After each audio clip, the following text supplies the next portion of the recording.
y si existieran lugares planeados no para apresar, sino para desaparecer a seres humanos sin dejar rastros.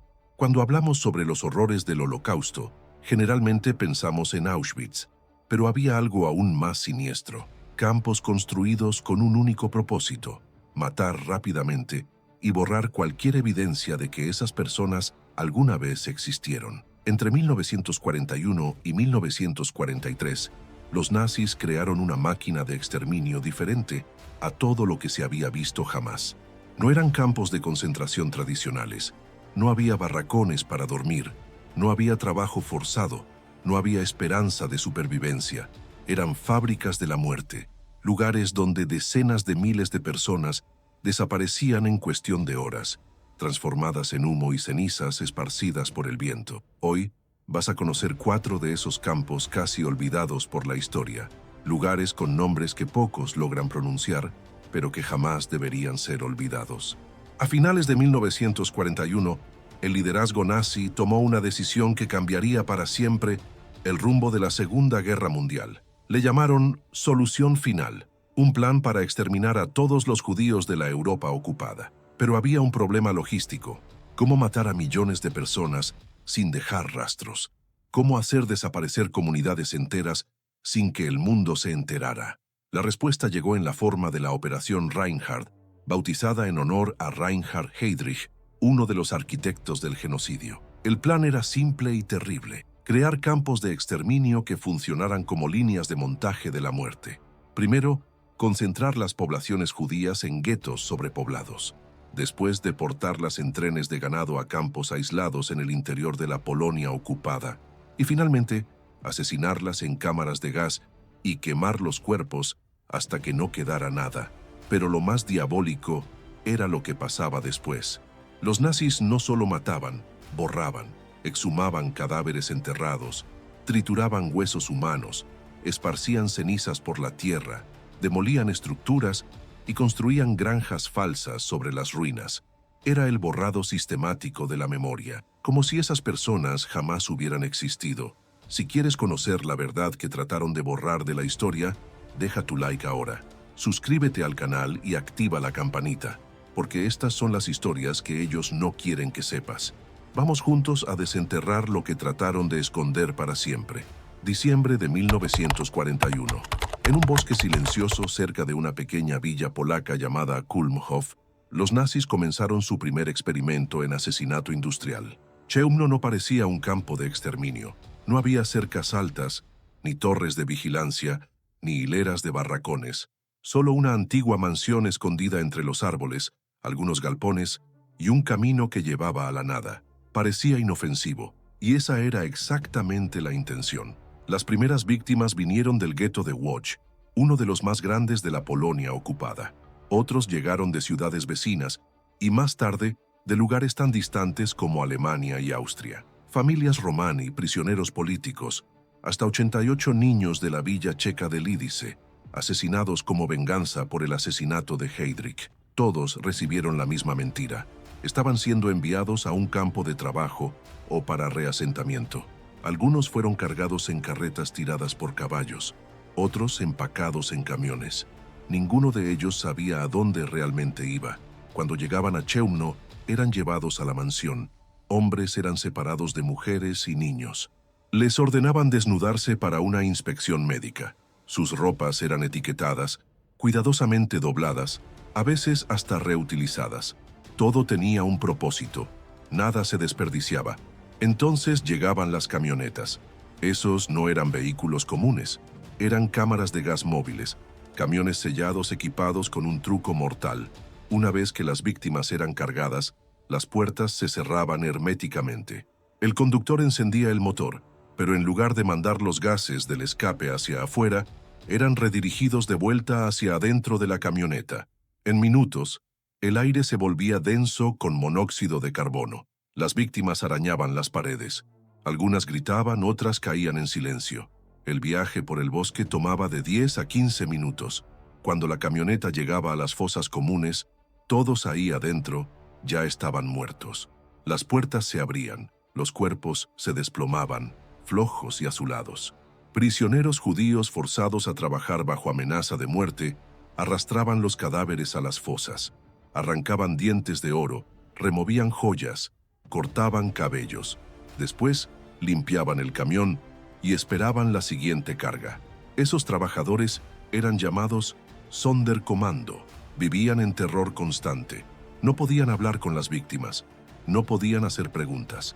Sabían que un error, una mirada incorrecta, podría resultar en muerte.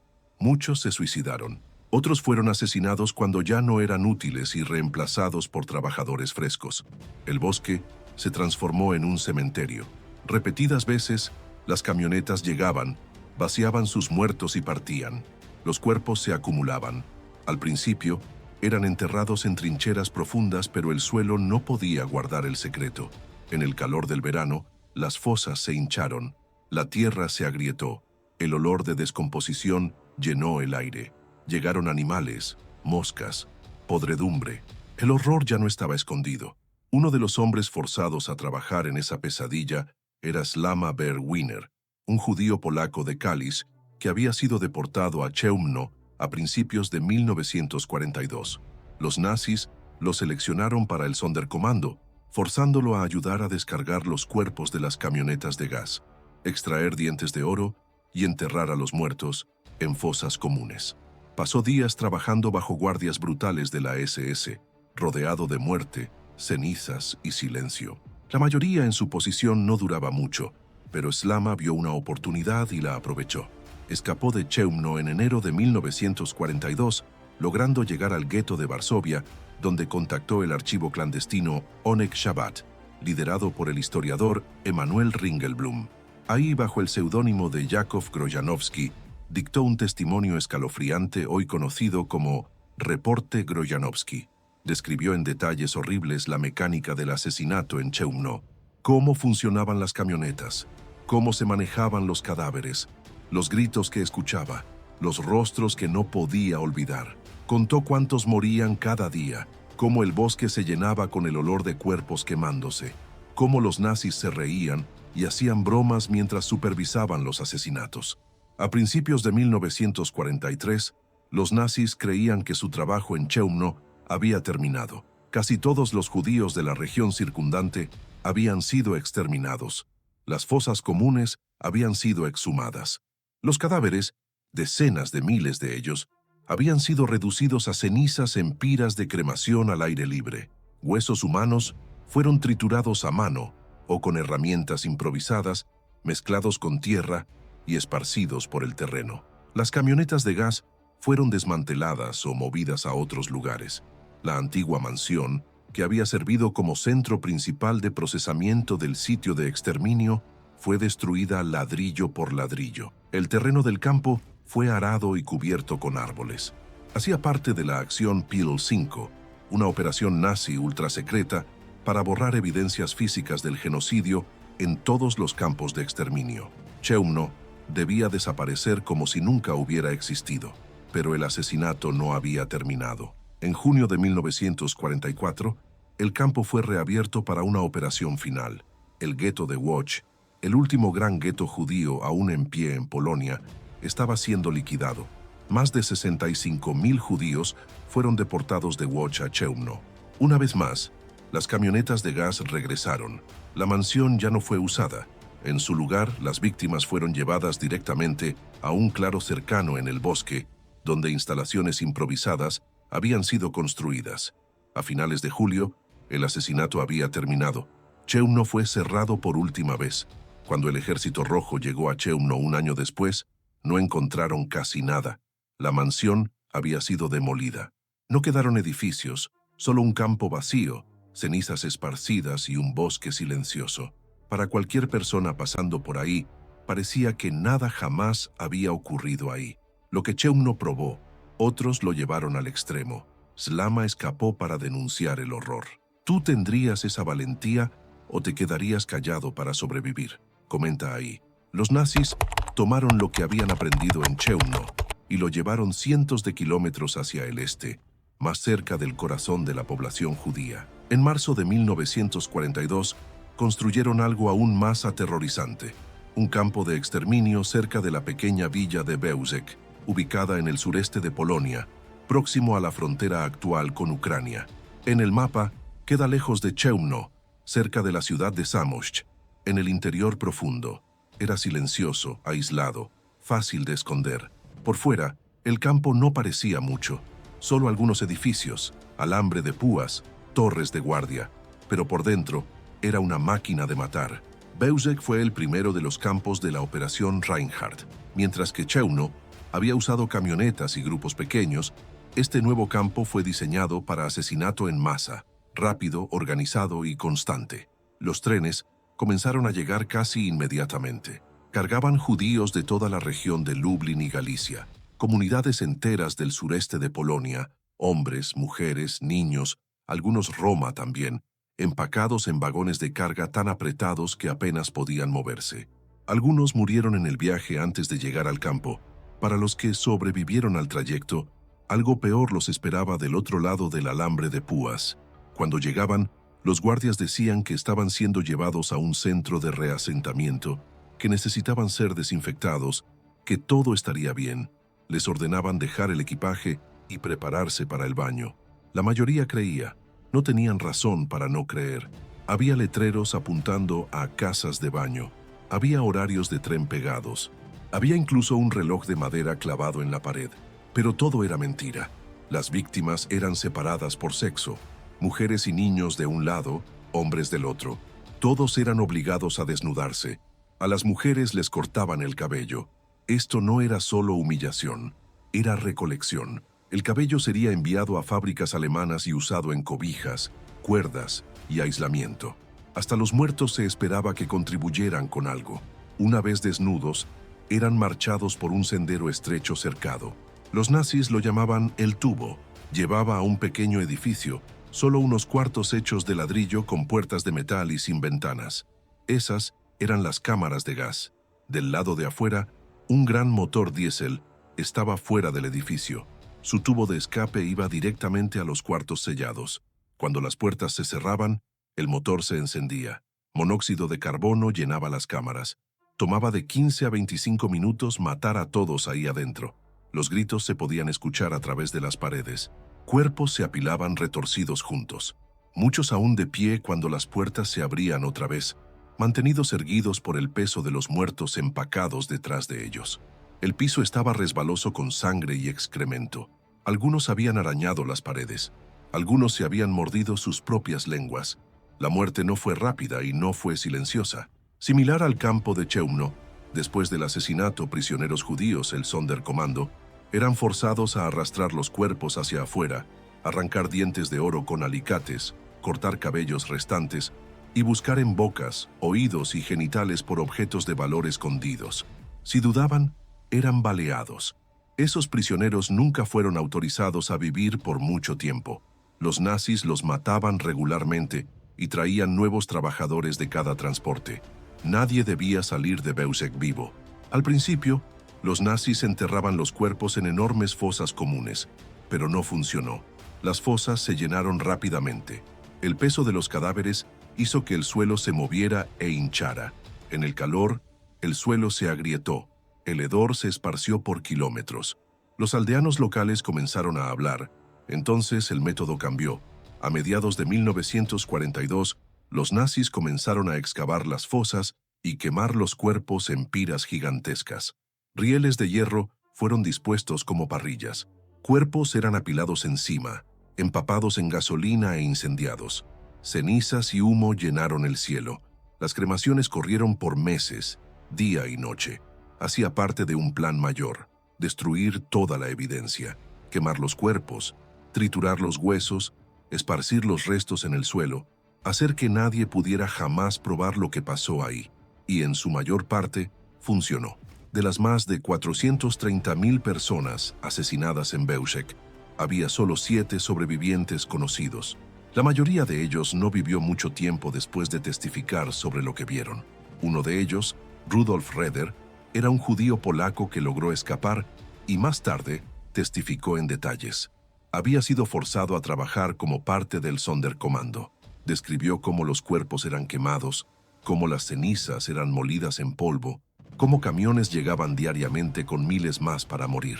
Otro sobreviviente, Chaim Herman, también dio testimonio, pero fue asesinado por partisanos antisemitas poco después de la guerra.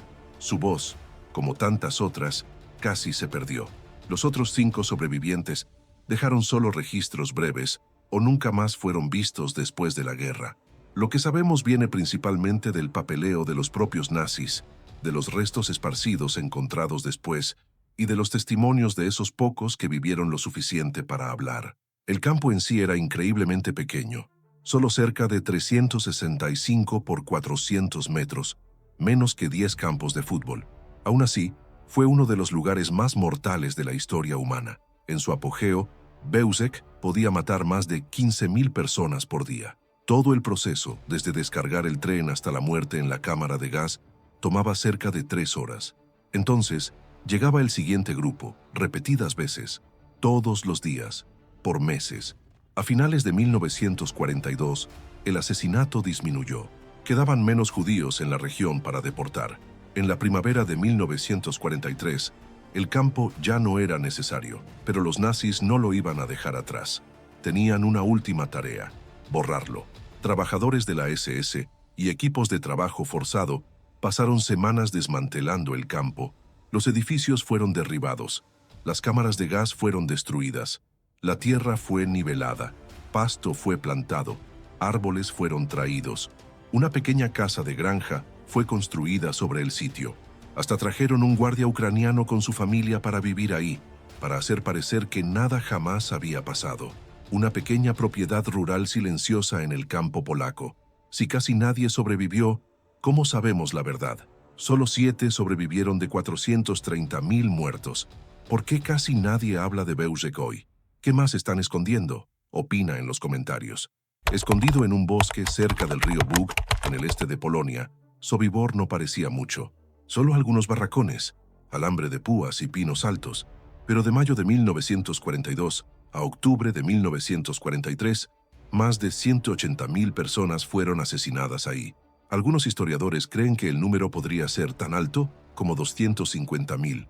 Hombres, mujeres y niños, principalmente judíos de Polonia, pero también de Francia, Holanda, Eslovaquia, República Checa y Alemania. Llegaron en tren, confundidos y exhaustos, y salieron como humo. El asesinato era rápido y mecánico.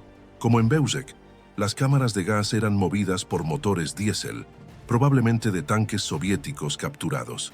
A las personas les ordenaban desnudarse, les ordenaban que tomarían baño, les ordenaban que serían enviadas a un lugar mejor. Pero los letreros eran mentiras. Los cuartos eran herméticos. El tubo de escape iba directo a las paredes. Las personas gritaban y arañaban y se desmayaban. Entonces llegaba el Sonderkommando. Esos prisioneros judíos forzados a limpiar después de los asesinatos. Algunos eran sastres, algunos carpinteros, otros eran peluqueros o trabajadores de metal.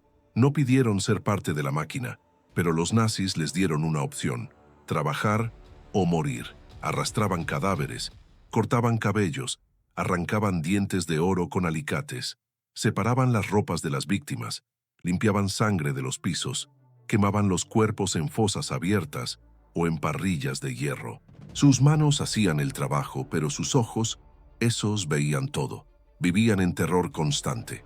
Los guardias los golpeaban por hablar muy fuerte. Perros eran soltados contra ellos por caminar muy lento. Ejecuciones eran regulares. Castigos eran brutales. Suicidios eran comunes. Algunos prisioneros corrían contra cercas eléctricas esperando morir más rápido. Otros se ahorcaban en los barracones o bebían veneno que habían escondido en las mangas. Pocos trataron de escapar y fallaron. Pero en el otoño de 1943, algo cambió. Llegó un hombre. Su nombre era Alexander Sasha Pechersky y no se parecía a los otros. Era un oficial soviético, un teniente del Ejército Rojo. Antes de la guerra, había estudiado música y literatura. Tocaba piano, escribía poesía y trabajaba como director teatral en Rostov-on-Don. Pero cuando los nazis invadieron la Unión Soviética en 1941, se puso un uniforme y fue a la guerra. Durante una batalla cerca de Vyazma, fue herido y capturado por los alemanes. Ese sería el inicio de una pesadilla. Como prisionero de guerra judío, Pechersky fue enviado de un campo brutal a otro. Terminó en un campo de prisioneros de guerra en Bielorrusia, donde casi muere de enfermedad pero sobrevivió. En septiembre de 1943, fue enviado a Sobibor con un grupo de otros prisioneros de guerra soviéticos. Los nazis pensaron que podrían usarlos para trabajo forzado. Desde el momento en que Pechersky pisó dentro del campo, vio la verdad. No había fábricas, ningún trabajo real siendo hecho. Las personas no estaban siendo movidas hacia adentro y hacia afuera. Llegaban y entonces desaparecían. Este no era un campo de trabajo, era un centro de exterminio. Pechersky notó a los guardias, cómo actuaban, cómo se movían. Vio miedo en los ojos de los prisioneros y silencio que significaba muerte. Pero no solo estaba observando, estaba pensando, planeando. Habló con otros en secreto. Escuchó historias de aquellos que estaban ahí desde hacía más tiempo. Se conectó con detenidos judíos que trabajaban en el campo como sastres, carpinteros y peluqueros. Pechersky era calmado, inteligente, valiente. Sabía que no podía salvar a todos, pero creía en una cosa: si iban a morir, no morirían sin luchar. Y entonces comenzó a organizarse. El plan era simple, pero mortal. Matarían a los oficiales de la SS uno por uno, silenciosamente, sin levantar la alarma. Entonces, cuando los guardias se fueran, tomarían armas, cortarían las líneas telefónicas, atacarían los portones y correrían. No había mucho tiempo. Los prisioneros habían escuchado rumores de que el campo estaba a punto de ser cerrado y sabían lo que eso significaba. No más trenes significaba no más razón para mantener trabajadores vivos. Los nazis matarían hasta el último de ellos y quemarían el campo hasta el suelo. Entonces, los prisioneros hicieron su jugada. En la tarde del 14 de octubre de 1943, la revuelta comenzó. Uno por uno, oficiales de la SS fueron atraídos a talleres bajo falsas excusas. Ven por tus botas. Tu abrigo está listo. Necesitamos que verifiques algo en el almacén. Vinieron solos y no salieron. En cada cuarto, prisioneros esperaban, escondidos detrás de puertas con hachas, cuchillos y martillos. Tan pronto como los nazis pisaban ahí adentro, eran golpeados. Algunos murieron rápidamente, otros gritaron. Sangre empapó los pisos de madera, pero el plan no fue perfecto. A las 5 p.m., un oficial vio algo sospechoso. Gritó, la alarma sonó, disparos explotaron. El caos explotó por el campo. Prisioneros corrieron en todas las direcciones. Algunos escalaron cercas, algunos corrieron a través de campos minados, otros tomaron rifles de guardias muertos y dispararon de vuelta. Fuegos fueron encendidos, barracones estaban quemándose, el suelo tembló con pasos y disparos. Los nazis dispararon descontroladamente, perros persiguieron fugitivos al bosque, pero los prisioneros siguieron yendo. Cerca de 300 personas pasaron de las cercas ese día. La mayoría fue cazada en los días siguientes, capturada, ejecutada o entregada por locales. Pero cerca de 50 a 70 sobrevivieron la guerra. Se escondieron en bosques, se unieron a grupos de resistencia. Algunos fueron refugiados por familias polacas. Pocos dieron testimonio después de la guerra. Contaron al mundo lo que había pasado dentro de Sobibor, sobre las cámaras de gas, el trabajo forzado, las golpizas, los suicidios y la valentía de aquellos que se rehusaron a morir silenciosamente. Una de ellas, Esther Raab, dijo más tarde: no teníamos armas, no teníamos entrenamiento, pero no teníamos opción. Íbamos a morir de cualquier forma. Entonces luchamos. Otro sobreviviente, Thomas Blatt, recordó mirar por encima del hombro mientras corría y ver llamas subiendo detrás de él. Sus amigos aún dentro del campo, aún luchando, aún muriendo. La fuga lo cambió todo. Los nazis se enfurecieron. No podían arriesgarse a otra revuelta. En días, comenzaron a cerrar Sobibor para siempre. Mataron a los prisioneros restantes. Derribaron las cámaras de gas, las cercas, las torres de vigilancia. Pasaron tractores sobre el campo, nivelaron el suelo, quemaron los edificios, plantaron árboles, construyeron una casa de granja. Una vez más, trataron de borrar todo, hacer que desapareciera, pero esta vez fallaron. La revuelta había sido muy ruidosa. Sobrevivientes habían escapado. La palabra se esparció. El mito de la máquina de matar perfecta había sido roto. En cuanto al líder de la revuelta, Alexander Pechersky, su lucha no terminó en Sobibor. Después de escapar del campo, se escondió en los bosques del este de Polonia y se unió a partisanos soviéticos. Pasó el resto de la guerra saboteando líneas de suministro alemanas y luchando desde las sombras. Cuando la guerra terminó, regresó a la Unión Soviética, pero no hubo recepción de héroe, porque había sido prisionero de guerra. El gobierno soviético no confió en él. Fue monitoreado, restringido y silenciado. No fue autorizado a viajar al oeste, ni siquiera cuando Alemania pidió que testificara contra exguardias de la SS. Vivió silenciosamente en Rostov-on-Don, trabajando en una oficina de teatro, contándole a casi nadie lo que había hecho. La llama de Sobibor mostró que hasta en el infierno existía resistencia. ¿Por qué solo Sobibor logró rebelarse con éxito? ¿Cobardía de los otros campos o genialidad de Pechersky? Debate aquí abajo. Construido en un bosque silencioso al noreste de Varsovia, cerca de la villa del mismo nombre, Treblinka no era una prisión, ni siquiera un campo, era un engaño. La estación de tren parecía real. Letreros pintados, una ventana de boleto falsa, hasta un reloj de plataforma falso. Pero no había horario, ninguna próxima parada. Este era el final de la línea. De julio de 1942 a octubre de 1943, en poco más de 14 meses, Treblinka mató entre 700.000 y 900.000 personas.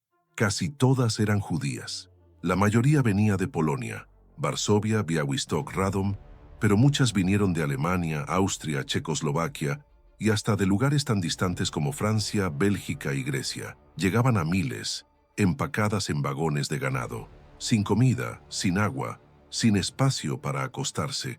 Personas se sofocaban en el trayecto, otras morían de calor, frío o sed, pero fue lo que esperaba al final lo que hizo a Treblinka diferente. No había selecciones, ningún procesamiento, ninguna fila de trabajo.